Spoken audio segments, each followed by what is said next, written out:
In 1971, during a mission to the Moon, NASA left something behind.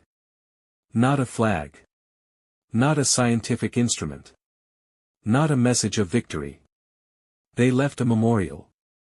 A small aluminum figure, only a few inches tall, placed gently on the lunar surface. Beside it were 14 names. They were astronauts and cosmonauts who never came home. Some died in fire. Some died in impact. Some died silently in the vacuum of space. Why were their names left on the Moon? And what does that memorial tell us about the real cost of the space race? Tonight, we examine the story behind the only human monument on another world. The 1960s space race is often remembered as a time of triumph. Rockets rising. Astronauts smiling. Flags planted. But behind those images was a truth rarely emphasized: human spaceflight was experimental. Every launch pushed engineering into unknown territory. The United States and the Soviet Union were locked in Cold War competition. Success in space meant global prestige. Failure meant embarrassment. But beyond politics, there was something else. Risk. Early rockets were powerful, unstable machines. Capsules were cramped, fragile systems balancing oxygen, pressure, fuel, and heat. Redundancy systems were limited. Testing methods were still evolving. Many designs were being flown while still being refined. Spaceflight did not yet have decades of safety lessons. Those lessons would come, but they would come at a cost.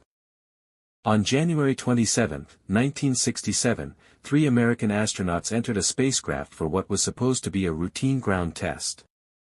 They never left the launch pad alive. The mission was Apollo 1. Inside the capsule were Gus Grissom, Ed White, and Roger B. Chaffee.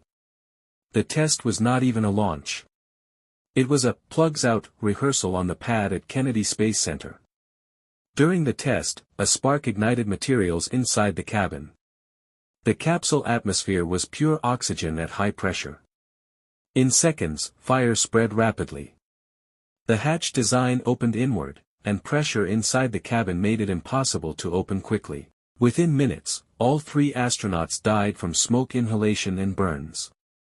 The tragedy forced NASA to redesign major elements of the Apollo spacecraft: safer materials, mixed gas atmospheres, faster opening hatches, improved wiring protection. Apollo would eventually succeed. But the program first paid in lives. Their names would later be carried to the Moon. The Soviet Union faced its own tragedies. In April 1967, cosmonaut Vladimir Komarov launched aboard Soyuz 1. The spacecraft experienced multiple system failures in orbit. During re-entry, the main parachute failed to deploy properly. The backup parachute became tangled. The capsule struck the ground at high speed. Komarov was killed on impact. Then, in 1971, came Soyuz 11. 3 cosmonauts, Georgy Dobrovolsky, Vladislav Volkov, and Viktor Patsayev, had successfully completed a mission aboard the world's first space station, Salyut 1. They were returning home after a successful mission. During re-entry, a valve malfunction caused the capsule to depressurize. The crew were not wearing pressure suits. They lost consciousness within seconds. By the time the capsule landed, all 3 were dead from asphyxiation. They remain the only humans to have died in space itself. Just weeks after Soyuz 11, NASA launched Apollo 15. The mission successfully landed near Hadley Rill on the Moon. Commander David Scott and lunar module pilot James Irwin conducted extended surface exploration using the lunar roving vehicle. During one of the final lunar surface activities, David Scott performed a quiet action. He placed a small aluminum sculpture on the Moon. Next to it, he placed a plaque listing 14 names. The sculpture was called Fallen Astronaut. It was created by Belgian artist Paul van Hodonk. The plaque included 8 American astronauts, 6 Soviet cosmonauts. All had died in service before 1971. The memorial was not a political statement. It did not separate nations. It did not mention ideology. It simply listed names. Because in space, risk does not recognize borders. At the time, the United States and the Soviet Union were rivals. They competed fiercely. They did not cooperate. Yet the memorial included Soviet names. Why? Because the risk was shared. Both nations had pushed engineering beyond tested limits. Both had lost crews. Both had learned the same hard lesson: space exploration is unforgiving.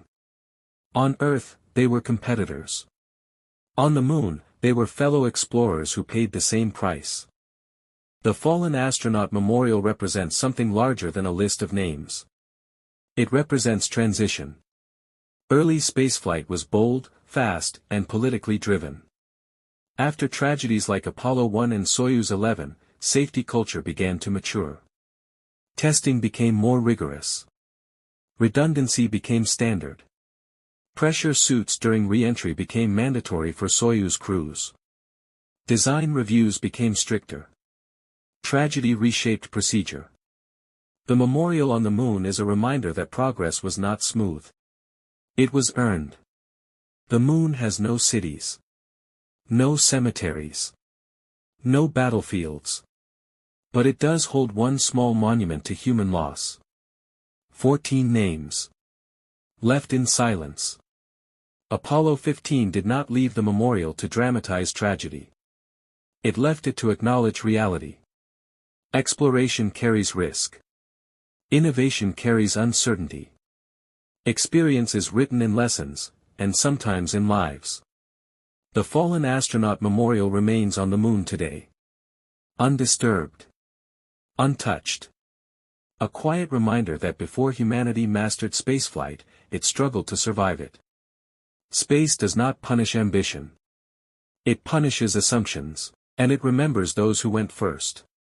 If you want more space stories, without hype, without myths, without fictional drama, subscribe to Astrocatastros. Because space exploration is not just about triumph. It is about the lessons that made triumph possible.